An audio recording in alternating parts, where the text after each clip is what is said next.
Thank you, Tony, for the kind introduction and for this opportunity.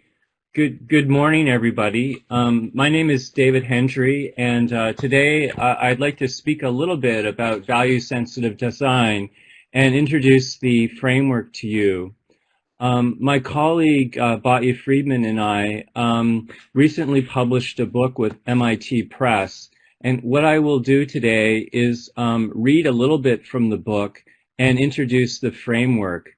I'll speak for about 15 minutes or so, maybe 20 minutes, and then I'll be happy to take questions and engage in a dialogue. So I'm going to begin with our introduction. The water vessel, taken as a vessel only, raises the question, why does it exist at all? Through its fitness of construction, it offers the apology for its existence. But where it is a work of beauty, it is no question to answer. It has nothing to do but be. This is a quotation for Rabindranath Tagore, and with this, in these few brief words, Tagore gently points us to the human condition. We learn from Tagore that being with our tools gives consideration not only to functionality, but also to human flourishing. Thus, retelling Tagore's story of the water vessel, we might say, every human being is entitled to clean water to drink and a vessel from which to drink that water. And that vessel should be beautiful.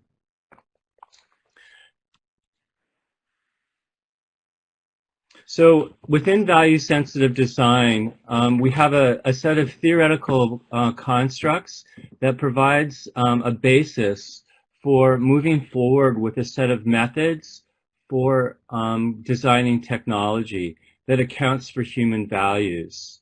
I want to just begin with the definition of human values, and within value-sensitive design, we use the following definition. Human values are what are important to people in their lives with a focus on ethics and morality. One of the key ideas within value-sensitive design is related to being human and technology and tool use. So when we use tools, that's a fundamental aspect of the human condition. And our tools shape how we interact with the world. And in turn, as we use tools, the world shapes how we experience our tools. So there's an interactional point of view between our use of tools and our experience in the world. And I think that Winograd and Flores say this really beautifully when they say, when we design tools, we are designing ways of being. So within value-sensitive design, there are four key points of emphasis. One is that it's a proactive approach for design. It is not an approach which just critiques design or critiques tools and technology. It gives us a way of being proactive and shaping our design space and our design tools. It provides a way of bringing critical analyses of human values into design and engineering contexts. So value-sensitive design is meant to be appropriated and used in different kinds of settings and in different kinds of technologies. So it can be used for human-centered design. It can be used for different forms of engineering design.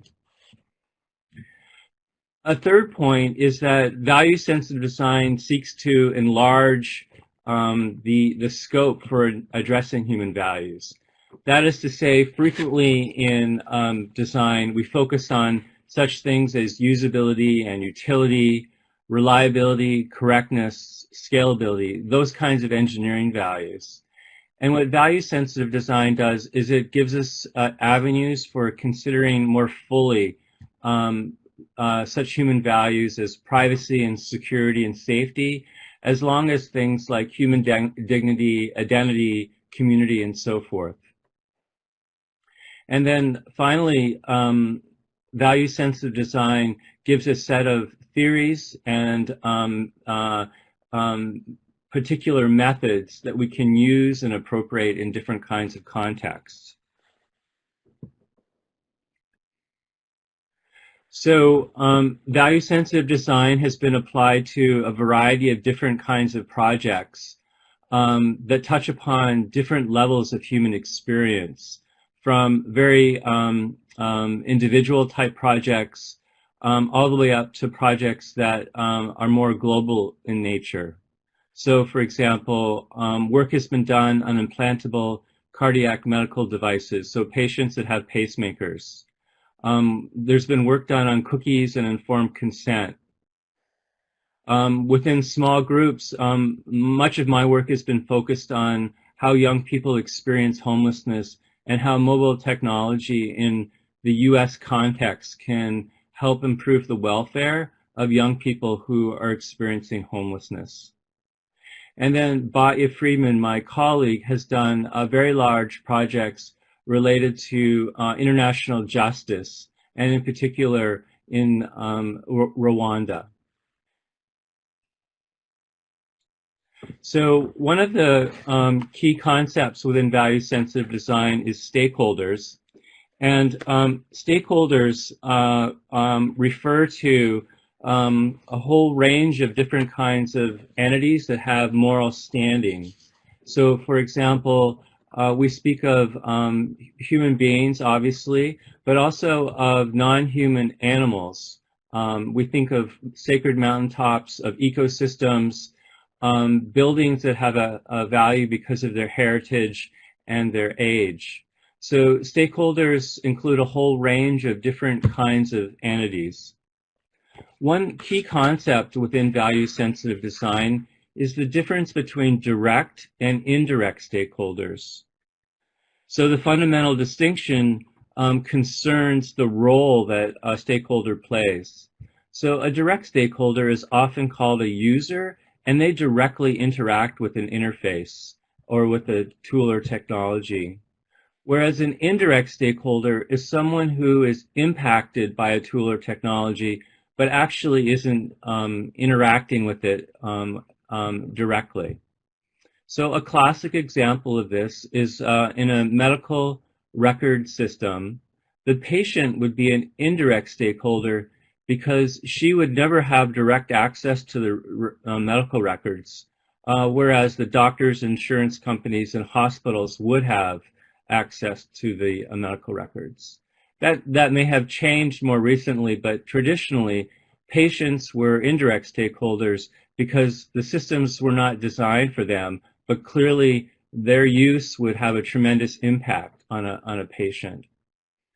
Similarly, when large media companies collect and store information about us, we can think of ourselves as human data points or data subjects in which a great deal of knowledge is collected about us, but we may be completely unaware of that. So in that case, we would be an indirect stakeholder. One more example of an indirect stakeholder are bystanders. So frequently, a bystander is impacted by someone else's use of a technology. So one example of this is when drones are flying around and videotaping, for example, or recording an urban landscape. People who are recorded through a drone or otherwise bothered by their buzzing around would be bystanders, and that would be a kind of indirect stakeholder.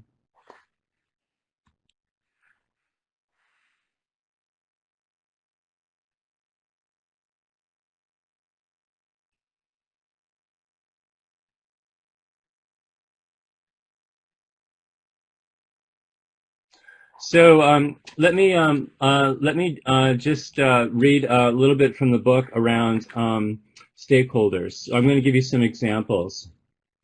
Consider these examples, which begin to illustrate how the distinction between direct and indirect stakeholders can clarify, expand, and enrich a possible design space.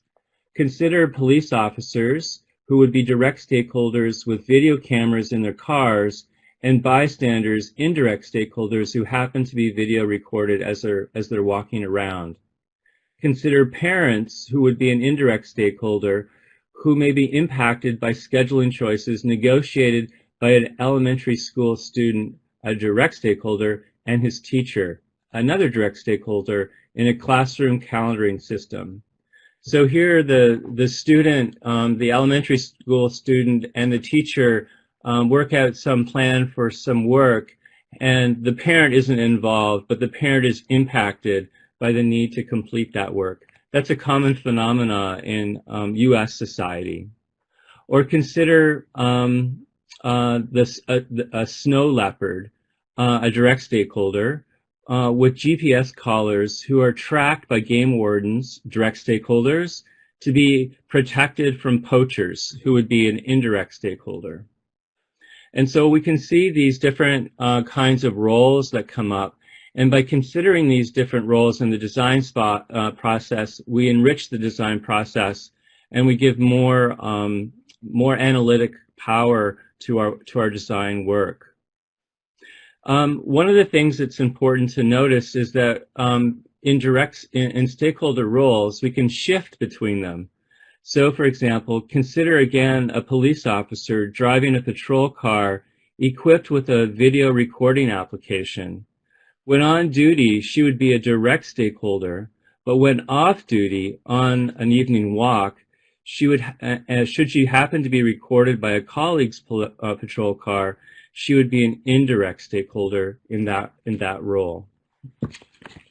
So I hope that that brief discussion of direct and indirect stakeholders gives you a sense of the kinds of theory that value-sensitive design works with. Now, value-sensitive design also has a number of methods, 17 methods, in fact, that are reported in the book. And these methods range from a whole different sort of number of things for collecting empirical information about stakeholders and for engaging in the design process. And so I refer to the book for those. Okay, just a couple more slides, and then I'll open things up for discussion. Whoops, moving too fast here. I'm not sure why. Let's go back. Stepping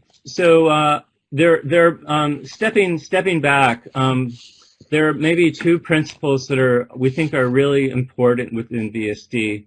And one of these principles is to consider human dignity as a key value, and then moving from that point of view. So from human dignity comes questions around welfare and responsibility.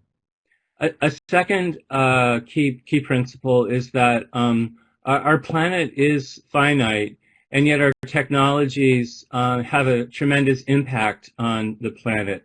So we need to be concerned about how, in fact, our technologies are impacting the planet, and work towards technologies that support the planet. In my undergraduate teaching, I often ask students to, when they're considering projects to work on, I tend to ask them two questions. Will the project further human dignity, human welfare, and or will the project further our ability to survive the impending climate emergency? And if the answers to those two questions are yes, then I think that might be a really great place to do project work.